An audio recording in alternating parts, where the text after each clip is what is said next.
Hello everyone. इस part के start में दिखाते हैं कि सू चेंग चेंग एक लैब मंकी से रिलेटेड कुछ डाटा रिकॉर्ड करने के लिए जाती है। सू चेंग चेंग ने पहली दफा ये काम किया था। उसे अंदाजा नहीं था कि वो मंकी कितना चालाक होगा। वो उससे बहुत अच्छे से बर्ताव करती है, लेकिन वो इतना तेज था कि उसकी बास्केट को घसीट कर उसमें से खुद ही की निकाल लेता है। उधर लैब में आज एक और लड़की आई थी। वो काफी छुट्टियों के बाद रीज्वाइन कर रही थी। वो हैरान थी कि हमारी लैब में एक अंडर ग्रेजुएट आई है, क्या उसके ग्रेड्स अच्छे हैं, वो इतनी एक्स्ट्रा ऑर्डिनरी कैसे है।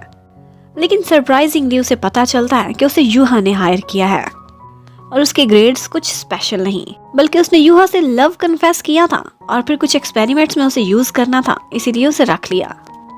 एक्चुअली उस लड़की का यूहा पर क्रश था। वो काफी अरसे से उसके पीछे पीछे घूम रही थी, लेकिन यूहा उसे बिल्कुल भी लिफ्ट नहीं कराता था। अब सू चेंग के लिए वो इतना कुछ कर रहा था, ये सुनकर वो बहुत जेलस होती है।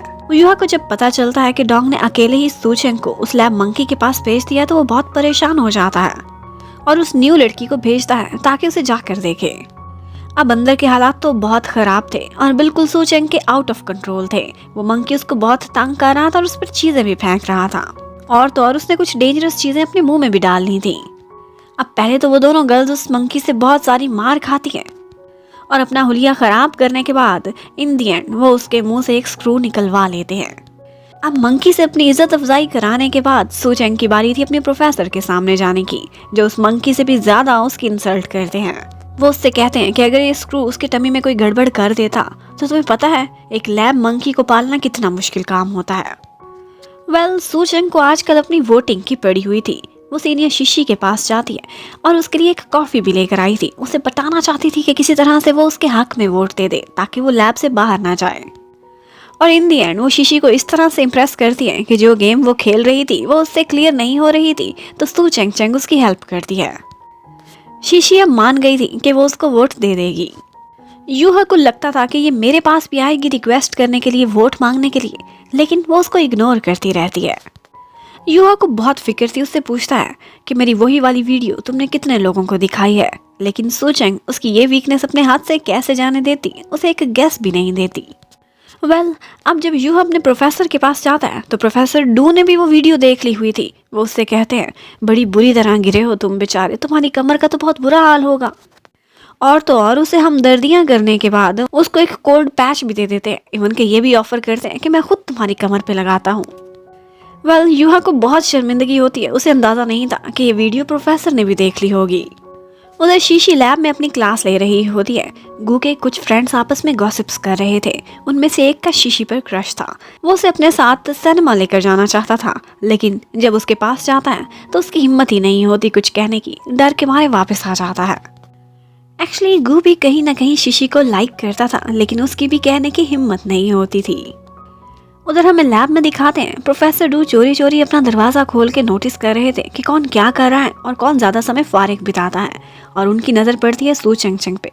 वो नोटिस करते हैं ज्यादा टाइम ऐसे ही फारिग इधर उधर फिरती रहती है, क्यों ना इसे थोड़ा सख्त काम लिया जाए। और जेफर से कह के ऑर्डर करते हैं कि इससे जाकर कहो कि एक्सपेरिमेंटल लैब से माउस पैडिंग लेकर आए। एक्चुअली माउस पैडिंग बहुत हैवी होती थी, लेकिन प्रोफेसर का कहना था जैसे भी हो ये सू चेंग ही लेकर आएगी।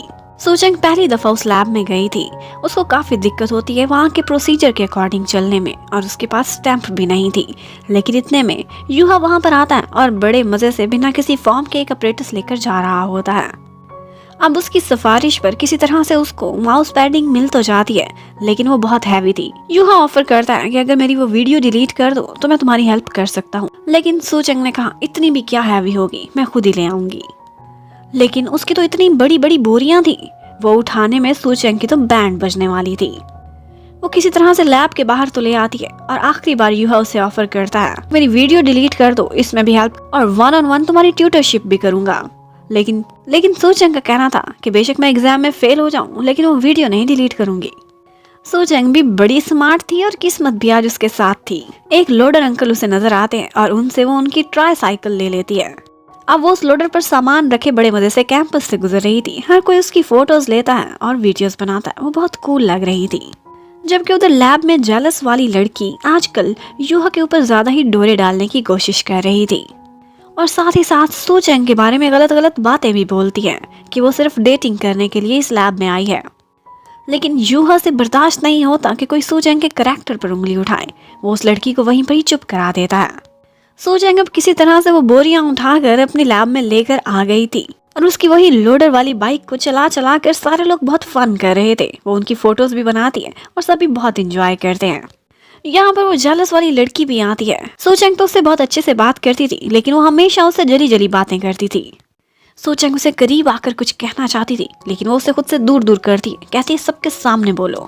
अब सूचेंग भी सारों के सामने ऊंचा ऊंचा उसे बताती है कि तुम्हारे सामने वाले टीथ के ऊपर चॉकलेट लगी हुई है। अब उस बेचारी को 3 बॉयज के सामने काफी एम्बैरेसमेंट होती है। उधर यूहा आज नोटिस कर रहा था, देखता है कि सूचेंग कितनी जल्दी लोगों से दोस्ती कर लेती है और यहाँ पर भी उसके बहुत सारे फ्रेंड्स बन गए थे। अब जब वो फारिग होता है तो अपने रोबो मस्क के पास आता है। वो उससे अपनी हर बात शेयर करता था, उसी को ही उसने अपना बेस्ट फ्रेंड बनाया हुआ था। उससे कहता है कि सूचेंग बिल्कुल भी नहीं बदली। स्कूल में भी जहाँ जाती थी लोगों को अपने गिर्द जमा कर लेती थी और आज भी बिल्कुल वैसी ही है। हर कोई उसका जल्दी से फ्रेंड बन जाता है। अब शाम को सूचेंग और मिर्जा दोनों कैंपस से गुजर रहे होते हैं। वहाँ पर एक स्ट्रीट ऐसी थी कि जिसकी लाइट्स खराब हुई थी। उन दोनों को अंधेरे में जाते डर लग रहा था। इतने में कोई पीछे से आता है और बाइक के थ्रू उनको रास्ता दिखाने लगता है और वो कोई और नहीं बल्कि हमारा हीरो यूहा था। मिर्जा तो बहुत इम्प्रेस होती है। वो कहती है कि देखो ये हमसे आगे नहीं निकल रहा बल्कि हमें रास्ता दिखा रहा है, और जैसे ही आगे लाइट्स ठीक हो जाती हैं तो वो उनसे आगे निकल जाता है। सूचेंग को भी उसका जेस्चर बहुत स्वीट लगा था, लेकिन फिर भी वो अभी तक उससे नाराज थी। अब सूचेंग को वहाँ पर रखा जाए या नहीं, इस बारे में वोटिंग कराई जाने लगती है। सूचेंग हैरान थी कि 9 की बजाय आज 10 मेंबर्स यहाँ पर बैठे हुए हैं। वो बेचारी बहुत डरी हुई थी और इन दी एंड उसे 5-5 वोट बराबर के मिलते हैं, मतलब कि टाई था। अब प्रोफेसर हैरान थे। इतने में ऊपर से यूहा भी आ जाता है और वो अब 11वां वोट डालेगा जो फैसला करेगा। यूहा कहता है कि मैं चाहता हूँ कि ये इसी लैब में रहे और उसकी 1-2 क्वालिटीज भी बताता है। कहता है बेशक ये डम लगती हो, लेकिन इसमें सीखने की पावर है और ये मेहनत भी बहुत करती है। लैब में हर किसी की सिर्फ एक ही हेल्पर थी और वो सूचेंग ही थी। अब यूहा के वोट की वजह से सूचेंग को उस लैब में रहने का मौका मिल जाता है। वहाँ से किक आउट नहीं की जाती। सूचेंग के लिए ये स्पेशल डे था तो वो अपनी फ्रेंड्स के साथ जाती है और पार्टी करती है, बहुत सारा एंजॉय करती है। उधर प्रोफेसर डू काफी हैरान थे और अपने साथ एक साथी प्रोफेसर से कहते हैं कि जब से वो लड़की सूचेंग आई है थोड़ा अजीब अजीब बिहेव करता है। देखो कभी बिन बात के हंसने लगता है तो कभी रोमांस पर एक्सपेरिमेंट्स करता है। वो प्रोफेसर कहती है कि मुझे लगता है कि रोमांस पर एक्सपेरिमेंट करते करते इसे कहीं उस लड़की से सच में तो लव नहीं हो गया। ये बात सुनकर प्रोफेसर भी हैरान थे। उधर फ्रेंड्स सूचेंग को अर्ज करती हैं, कहती हैं देखो वो लड़का कितना अच्छा है, उसने आज तुम्हारे हक में वोट भी दिया है, उससे बात करने की कोशिश तो करो, अपने सारे प्रॉब्लम्स उससे क्लियर करो। सूचेंग उससे मैसेज करती है और कहती है तुमने मुझे फिर से लैब में रख लिया, क्या वजह है? तुम फिर से मुझ पर एक्सपेरिमेंट करना चाहते हो? क्या मुझे फिर से लैब माउस बनाना चाहते हो? उसने इतना लंबा सा मैसेज किया था, लेकिन जवाब में यूहा सिर्फ एक नो लिख देता है। एक्चुअली यूहा का मन तो बहुत कर रहा था कि उसे बहुत सारी बातें लिखे, लेकिन फिर वो खामोश हो जाता है। उधर गू को आज शीशी का एक्स बॉयफ्रेंड नजर आता है जो अपनी दूसरी गर्लफ्रेंड के साथ था। गू को उस पर गुस्सा तो बहुत था, लेकिन सीनियर था, एक बहाने से उसके ऊपर कॉफी स्पिल कर देता है। एक्चुअली उसने शीशी का बदला लिया था उससे। एक्चुअली इसी को तो रियल लव कहते हैं कि जब आपके चाहने वाले को पता भी ना हो लेकिन आप उसके लिए बहुत कुछ करो। अब उसके बाद सूचेंग को लैब में पता चलता है कि प्रोफेसर चेन ने उसके लिए एक टास्क रखा है और वो टास्क उसने यूहा के साथ मिलकर कंप्लीट करना है। एक्चुअली उन दोनों ने बेबी सिटिंग करनी थी और अपनी ही लैब में जाकर प्रोफेसर चेन ने आउट ऑफ स्टेशन जाना था और उन्होंने रात तक उनके बच्चों का ख्याल रखना था। यहाँ बस में काफी सारे झटके लगते हैं तो यूहा सूचेंग को प्रोटेक्ट करता है। सूचेंग अभी भी उससे नाराज दिखाना चाहती थी, लेकिन फेस दूसरी तरफ करके वो स्माइल करती रहती है। उसे उसका प्रोटेक्ट करना बहुत अच्छा लगता है। फिर हमें शीशी को दिखाते हैं। वो आज बिल्कुल कैजुअल स्टाइल में अपने घर में बैठी हुई होती है।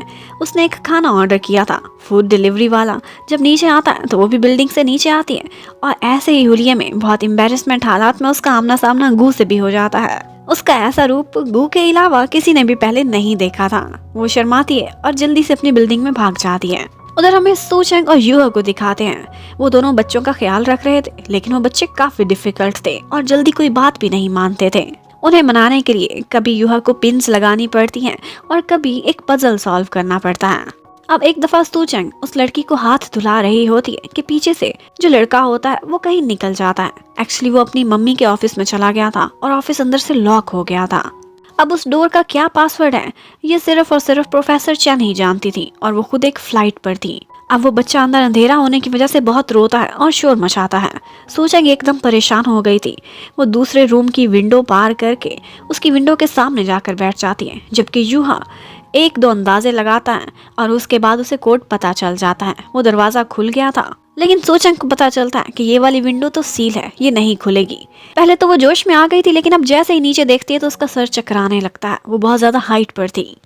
अब जल्दी से यूहा जाता है, उसकी हेल्प करता है, उसकी हिम्मत बंधाता है और किसी तरह से उसे अपने पास बुला लेता है। वो उसके पास आते ही उसे हक कर लेती है और वो दोनों दुनिया की परवाह किए बगैर जितनी भी हाइट पर थे वहीं एक दूसरे को हक किए खड़े रहते हैं। बाकी लोग उनको याद दिलाते हैं कि यहाँ नहीं खड़े रहना, तुम लोगों ने नीचे भी आना है। वेल, अब सूचंग उसको थैंक्स करती है अपने लिए वोट देने के लिए भी और उसको बचाने के लिए भी। सूचंग उन बच्चों के लिए एक गिफ्ट बनाने लगती है। उसको अंधेरे से डर लगता था तो वो एक टॉर्च बनाएगी। वो टॉर्च जब वो बनाने लगती है तो यूहा भी उसकी हेल्प करता है। वो बिल्कुल उसी तरीके से वो टॉर्च बना रहा था जैसे बचपन में उसका बेस्ट फ्रेंड जू पैन पैन बनाता था। सूचंग हैरान होती कहती है कि हम कभी पहले मिले हैं, लेकिन यूहा का कहना था अगर हम मिले होते तो तुम्हें याद होता। वेल, इन दी एंड वो उन बच्चों को सी ऑफ कर देते हैं और सूचंग घर आ जाती है। आज उसी टॉर्च की वजह से उसे अपना बचपन का बेस्ट फ्रेंड बहुत याद आ रहा था। फ्लैशबैक में दिखाते हैं कि एक दिन उसके घर पर अंधेरा था और उसकी मम्मी कहीं बाहर गई हुई थी। जू पैन उसके घर पर आया था और उसने वही टॉर्च उसे बनाना सिखाई थी। एक्चुअली सूचंग भी जू पैन को बहुत लाइक करती थी और उसने उसके लिए एक गिफ्ट भी खरीदा था। वही देने के लिए जब वो उसके घर जाती है तो उसे पता चलता है कि वो ये स्कूल और घर दोनों छोड़कर चला गया है। उस दिन सूचंग उसके घर के दरवाजे के बाहर बैठकर बहुत रोती है और उसका वेट करती रहती है, लेकिन वो नहीं आता। और उसके बाद उसने उसे बहुत ईमेल्स की थी, लेकिन सारी ईमेल्स अनरीड जाती थी। इवन कि वो बड़ी होती गई, लेकिन उसने ईमेल्स करना ना छोड़ी।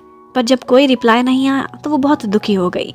फिर एक दिन उसने फैसला किया कि वो जू पैन पैन को एक वायरस की तरह अपनी लाइफ से अनइंस्टॉल कर देगी। अब उसने अपने बेस्ट फ्रेंड की सारी मेमोरीज डिलीट कर दी थी, क्योंकि इसी तरह से उसे लगता था कि उसके मन को शांति मिलेगी। अब नेक्स्ट क्या होगा ये देखने के लिए stay connected. Thank you for watching. Bye bye.